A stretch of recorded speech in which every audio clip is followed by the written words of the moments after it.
If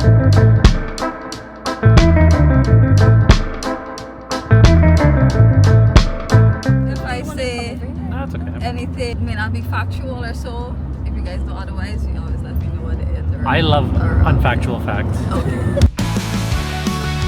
So good afternoon, everyone. I'm Shivana from Touring Guyana, and today we'll be taking you on our New Amsterdam Heritage Tour.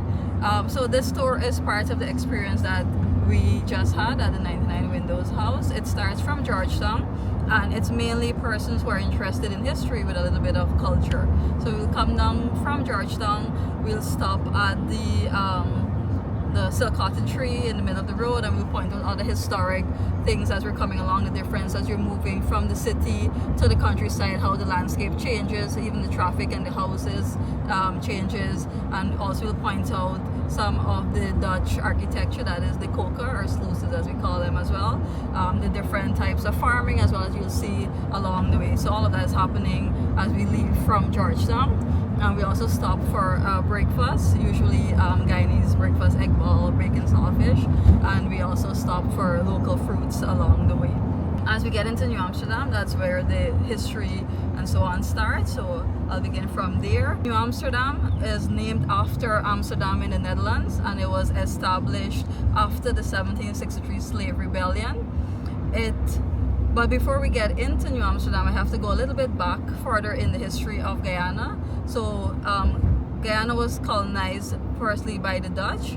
At that time when the New World was discovered and persons were looking to grab as much as they can, most of the Spaniards did not want Guyana because it was below the sea level and it was flooding and so on. But the Dutch, they're from the Netherlands, so they know how to manage irrigation and so on. They're the ones that took Guyana, and they started their production and plantation here. They started firstly in Essequibo, and then they moved over to Berbice and Georgetown after, or what is now Demerara.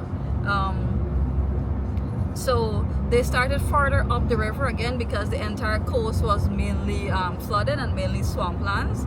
And in Essequibo they started in the islands closer to Bartica, and same thing with the Berbice. They started at Fort Nassau, which is further up the Berbice River. That's where they started their settlements. They did cocoa and other small crops and cotton before moving into sugarcane.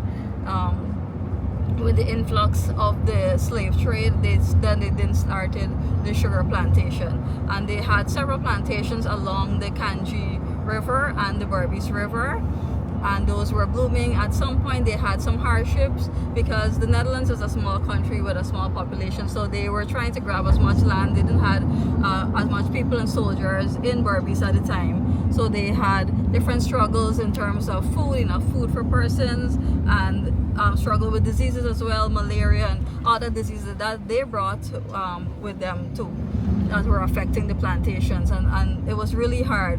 So they had the 1763 slavery uprising. A lot of persons know that is quite prominent in Guyana history, but it was one of the longest slave rebellion in the entire America. It went on for an entire year, and it was considered one of the most organized slave rebellion as well. So there was a lot of studies done on it and a lot of books written about it because of that slave rebellion. It inspired other slaves in other places as well to rebel and to give hope to them that, you know, we don't have to succumb to this type of life.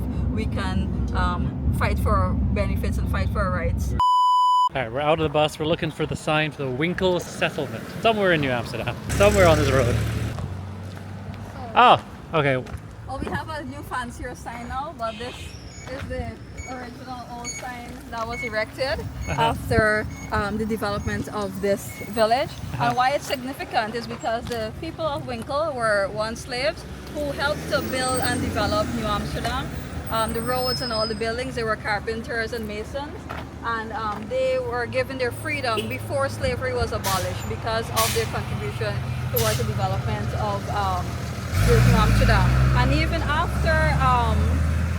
after they won their freedom, more slaves went to this village and they established there as their home. Okay. So it's nice. quite significant in New Amsterdam. Would this Similarly, be one of the oldest villages in the country? 1790 is a long time ago.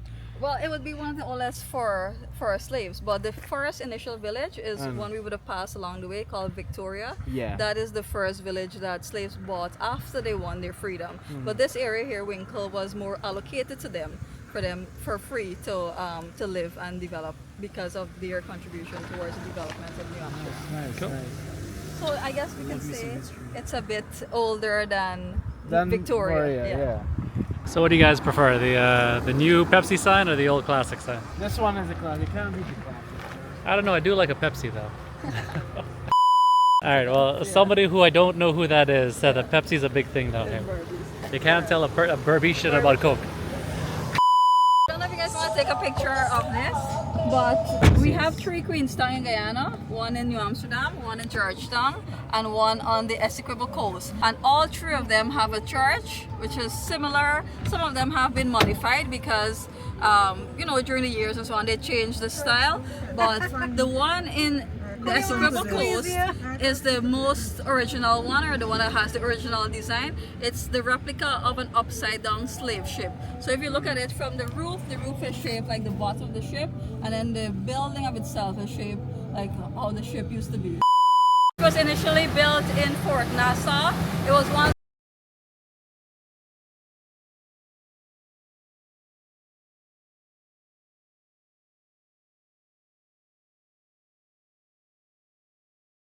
destroyed. This church was actually dismantled and floated up the river on a barge and reconstructed here.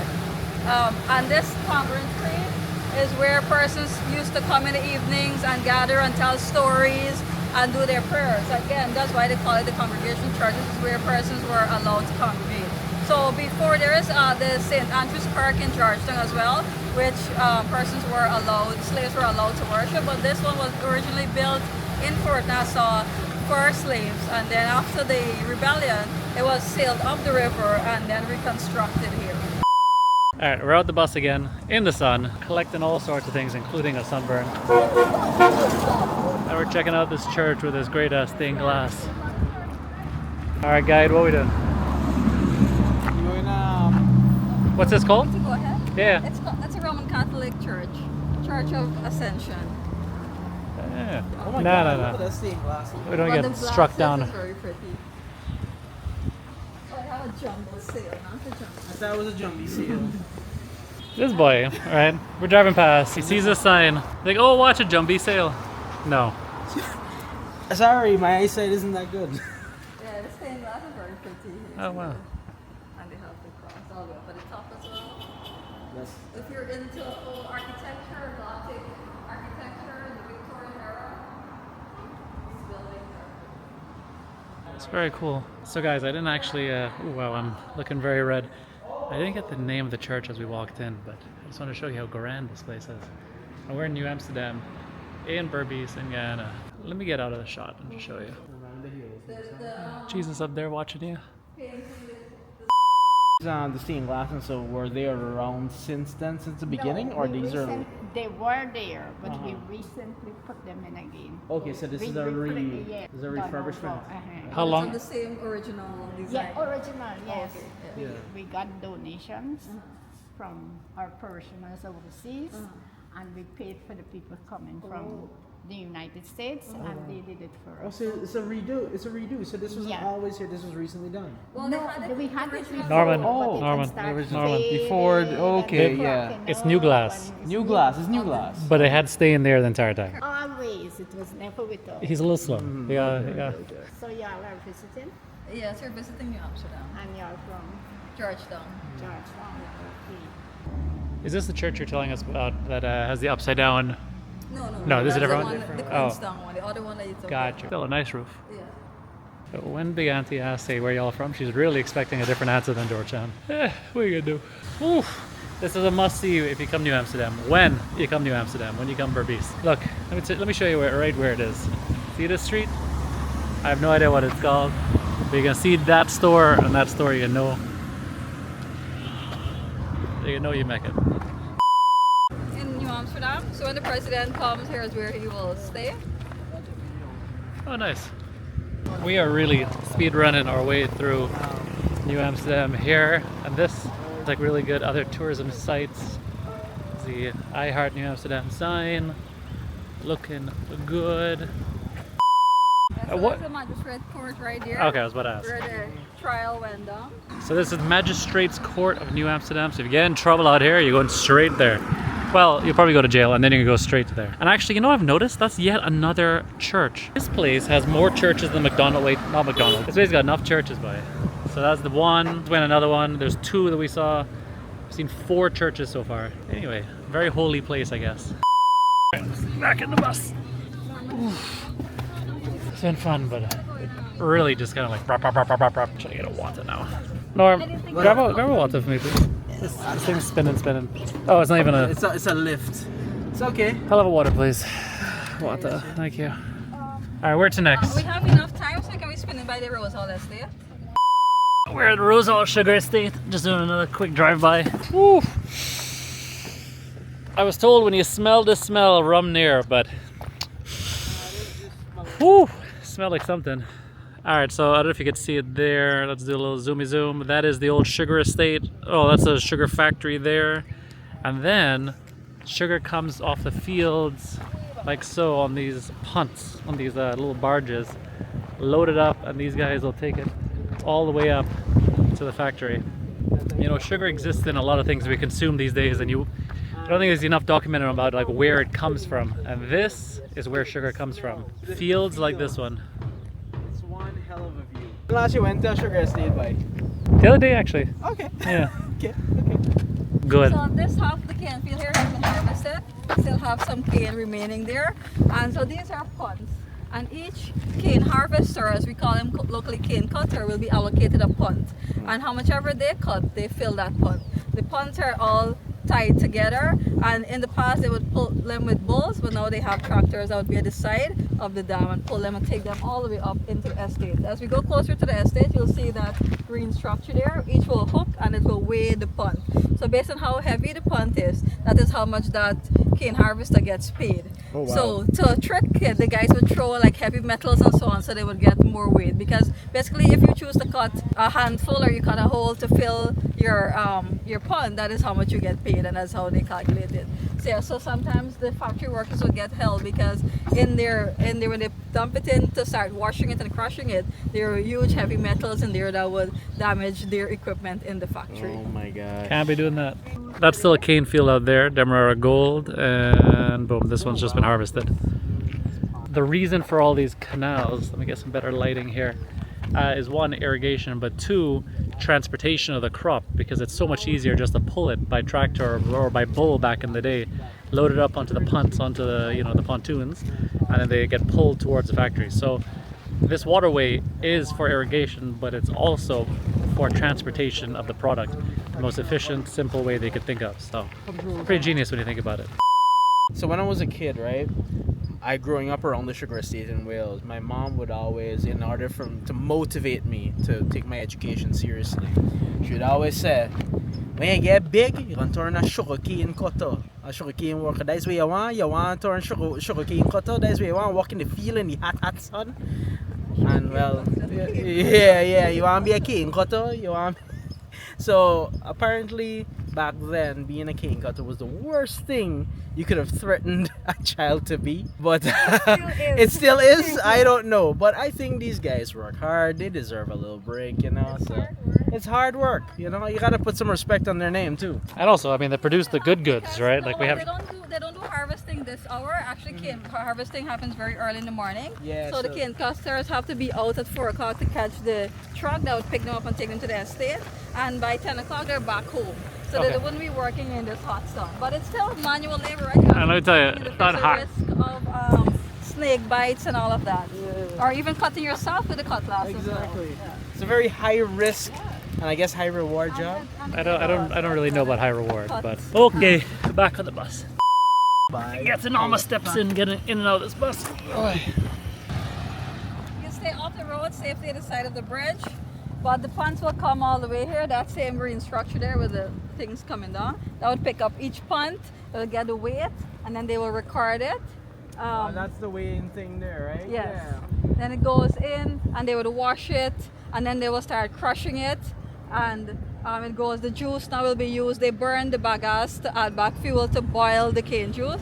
But then the cane juice is boiled and crystallized into the lovely brown demer gold sugar that we have. It reminded me, I did pick a fight with Guy Suka recently, actually. I picked so many fights on social media. It's kind I of. swear, it's like your I'm not brand. sure if dude. It is my brand. Funny, I'm like, oh, I just got to do this because I got to do it. No. But anyway, you know, I've been hypothesizing about this a lot. I think why they're really, because they had a big problem. They asked me to delete it. I think they asked me to remove it because I actually got part of it right. Because you were telling the truth. No. I told them, I said the market, the packaging sucked, but then I said, hey, this is what you should do. And I think one of two things happened. Either I guessed it right, Yeah. or they're like, oh damn, ours is that's better. Let's change it. Okay. Yeah. Okay. Hopefully, last one for the day. No, not on me. Not me. I got you.